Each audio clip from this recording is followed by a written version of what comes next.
Les autorités cubaines ont condamné la saisie par les États-Unis du pétrolier Skipper près des côtes du Venezuela, la qualifiant d'acte de piraterie et de terrorisme maritime et de violation grave du droit international qui nuit à Cuba et à son peuple.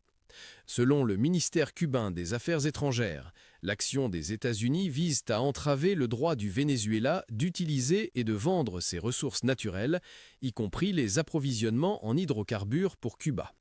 Le pétrolier aurait transporté une cargaison de près de 2 millions de barils de pétrole lourd vénézuélien à destination du port cubain de Matanzas.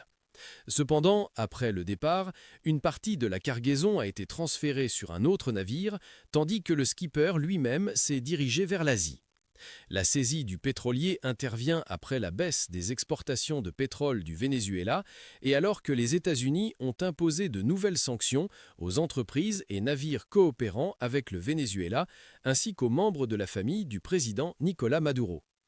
En même temps, les États-Unis ont renforcé leur présence militaire dans les Caraïbes, incluant des avions de recherche et de sauvetage, des hélicoptères, des ravitailleurs et des avions d'attaque électronique EA-18G Growler, ainsi que des F-35, pour soutenir l'opération Southern Spear et contrer les systèmes aériens soutenus par la Russie au Venezuela. Le Venezuela a qualifié la saisie de vol flagrant et de piraterie internationale, tandis que le secrétaire américain de la Défense et le FBI ont souligné que l'action fait partie des efforts pour punir le gouvernement vénézuélien et arrêter les activités terroristes liées au Hezbollah et au IRGC-QF.